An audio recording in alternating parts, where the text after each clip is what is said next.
I'm sure you all have questions. Thank you for your presentation. I really enjoyed it. You've been showing us a lot of techniques in education, and you've been showcasing a lot of innovations. And thank you. I really liked what you've showed. It's very exciting. However,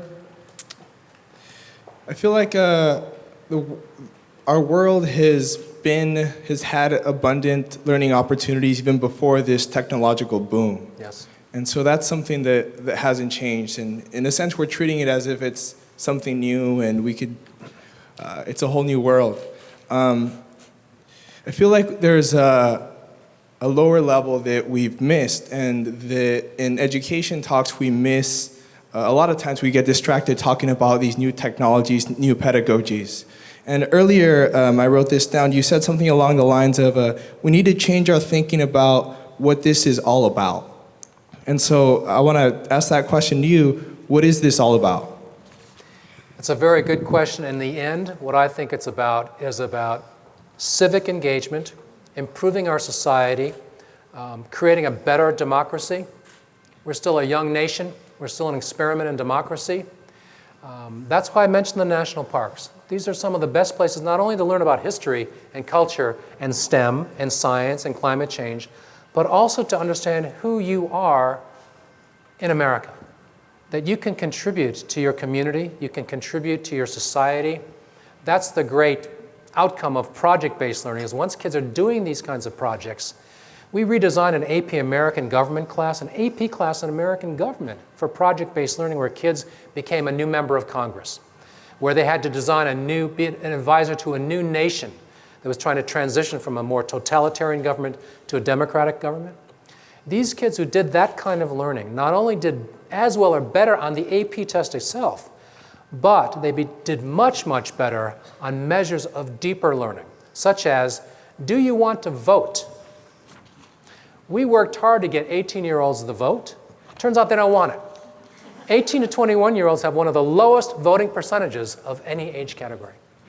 But based on these experiences in that AP class, they wanted to vote, they wanted to volunteer, become part of groups, help contribute to a better society. I think in the end, that's what it's all about. Can I add two things? I'm so sorry. I love this conversation. So I think learning is a lot about application, because there's no point in just learning about everything and not applying it to something. So I do understand that technology should not be the only conversation. The reason I feel that's an important conversation is now you can apply across different boundaries. Because of technology, you've been able to break all those barriers. Like now you can have conversations with people in Korea, India, etc., and get access to all those diverse mindsets. So for me, learning is really about application. And one component of it is how do you create diverse communities that can make that available. And the second thing about conversations about learning is exposure. So if I grew up in a very interesting household with parents doing completely different things. But if I had just engineering parents, I would just be exposed to that. So I think learning is really about new experiences, really being the citizens of the world to really understand the holistic view of what is your place in this universe. So I totally agree with you that technology should not be the center focus, center point of it. It's a key component, though. You're welcome. Yes. Oh, sorry, I think. Okay, we'll go from back to front since we have the mic there. Sorry, but we'll come to you. So there was two key points that I noticed. One was about the importance of technology in terms of creating a diverse education and connecting to diverse cultures, which is awesome and amazing. And then the other point that I heard was you can't aspire to be what you don't see. I work with underserved children in Barrio Logan, and they have both of the things. They are aware of technology. The kids that are lucky enough to go to Price and High Tech High, they learn these things. The problem is the digital divide. The minute our program only goes to 8 p.m., their households don't have internet. They don't have Wi-Fi once they leave our campus.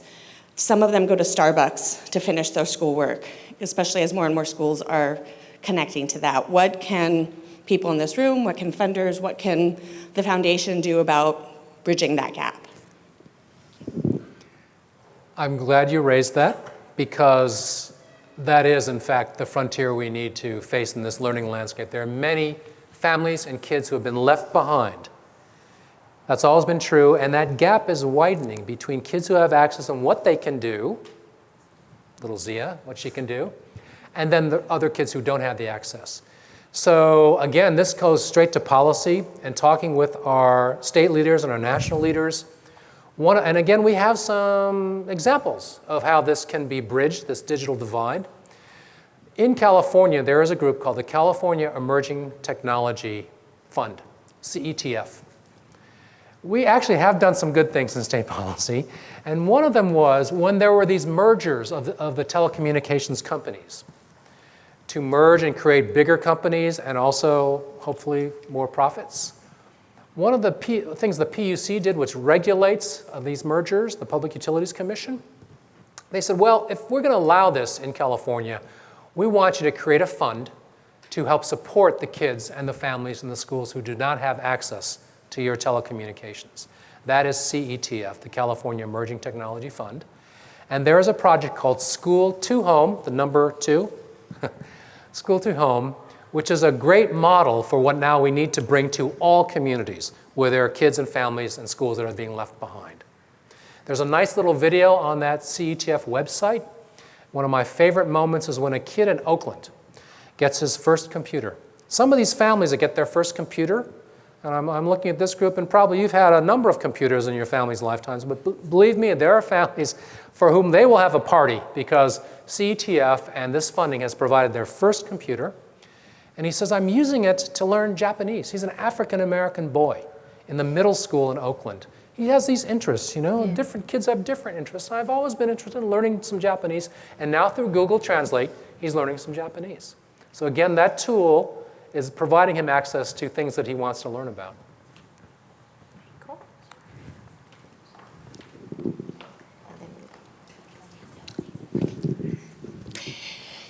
So how do you suggest dealing with the problem of credentialism? You talk about people being in charge of their own learning environment, et cetera, and maybe have all of these wonderful skills through other kinds of non-traditional sources.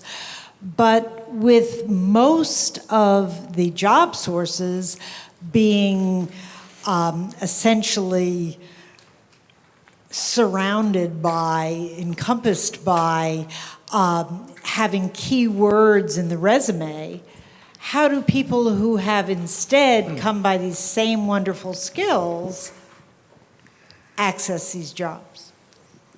Good question. There is this movement now to get much more specific about what job seekers know and are able to do. Alternative credentialing, and the movement to create, on the model of Scout badges, badges of learning. In fact, companies are beginning to develop this internally because they have professional development for their own staffs, and they want their staffs to be able to exhibit evidence of what they're able to do when a certain kind of coding, creating certain kind of products. What's the credential for that? So companies are creating these internal badging systems. When I mentioned the cities of learning, they also have created these badging systems. You can start during the summer, as kids in Chicago did, to do the photography badge, to do the digital video badge, to do the science badge. So that is beginning to gain some credibility. And in fact, a number of employers are saying, we don't just want to see a resume, the 2-page resume. It's great that you went to college, it's great that maybe you have a high GPA, but you're going to be doing this job coming in. Can we match more specifically what you know and are able to do to the specific job requirements? So companies are getting more specific about that too.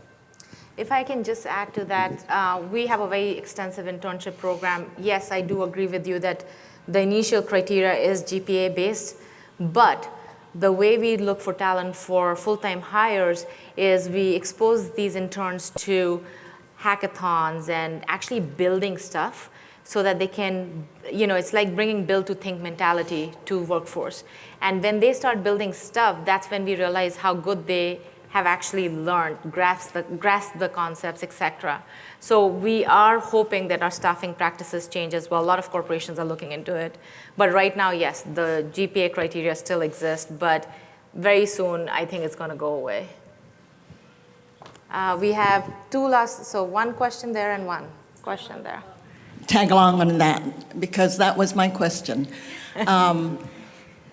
With learning landscapes, you're going to have a lot of different outcomes. What role does testing have, and how do high school teachers know who they're going to promote and who they're going to keep back? I mean, what is the role of testing? Yes, and what kind of tests are we creating? So if you look at the history, the reason we have tests, especially the standardized tests that students take for evidence of high school graduation or the SAT and all that, they're really intended for mass application. They're profit-making enterprises. And now the movement is to create what we call performance-based assessments, more along the lines of what Navrina was saying. So there will be tests, but there'll be different kinds of tests. And hopefully not just tests that measure factual information, memorization. For a long time, the test makers, and if you take the AP or the SAT, take AP biology, for instance. For a long time, scientists, and I know there's some of you here, have looked at that AP biology test, which is the most popular AP exam, and said, you know, that's not really what we do in biology. The first 90 minutes is 120 multiple choice questions. Do the math on that. That's one item every 45 seconds to read it and answer it.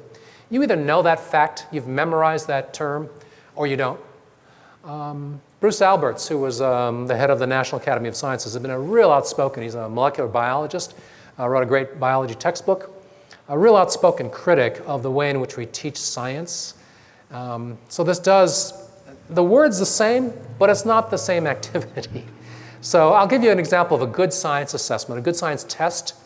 Was tried in Maryland for fourth graders. So imagine in fourth grade you're learning about flowers, and the typical sort of multiple choice test would give you an item about all the parts of a flower or the kinds of flowers. In Maryland, for a more performance-based assessment, it went something like this. Imagine there's a flower on your teacher's desk and it's wilting. Why do you think that's happening? So you're a fourth grader and you have some ideas, hopefully, and you write them down.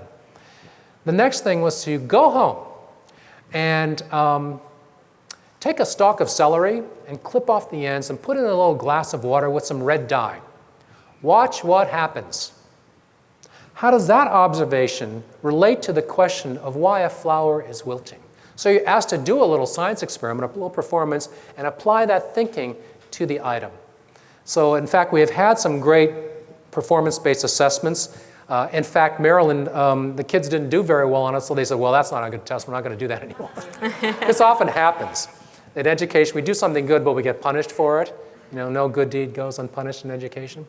Sometimes in education, if we're failing at something, if kids are failing the test, we think, well, the problem is we're not doing enough of it. We need more testing.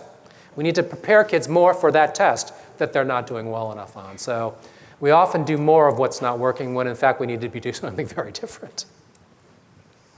We'll take one last question right there. Hi, my question has to do with scale, actually, in the concept of learning landscapes. I work for the Education Synergy Alliance, and we've helped to promote linked learning high schools across San Diego County.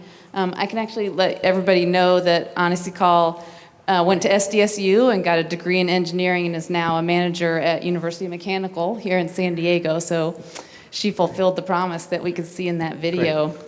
And we had 3 linked learning pathways in San Diego until this past school year. Now we have 19.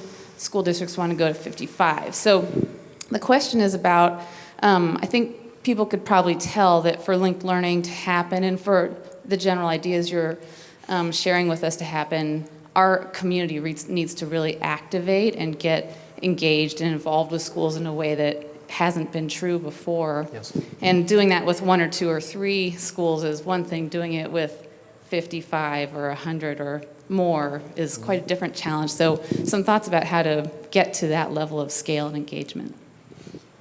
I think it's a matter of everything we've talked about.